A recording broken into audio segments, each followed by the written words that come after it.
There is one just small paragraph with regard to Office of Missing Persons. In our discussions with the President, we have told him, even the LLRC, even in that report it says, just over 3,000 persons were surrendered to the security forces in the last few days of the war. It says many were surrendered, but it says over 3,000 who were surrendered as such have gone missing. Now, how can people go missing like that in their thousands?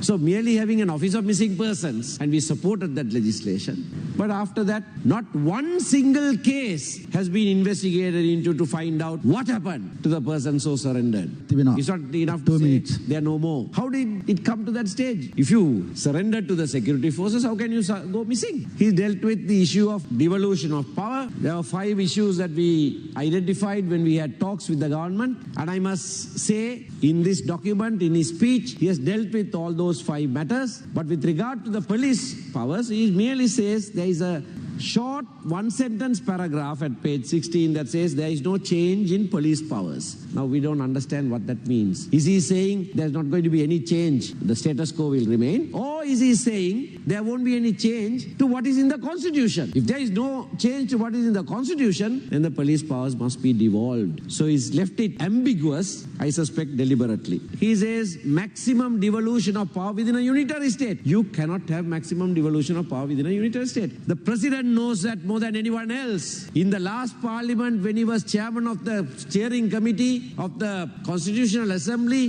he very specifically said that he stands for a federal state. And now he's done a somersault and he says within a unitary state with a capital U and capital S, signifying that the scheme of government will be unitary. Now and he ends by saying, I will not allow separation of the country. We are not asking for a separation of the country. We are for a united, undivided, even indivisible.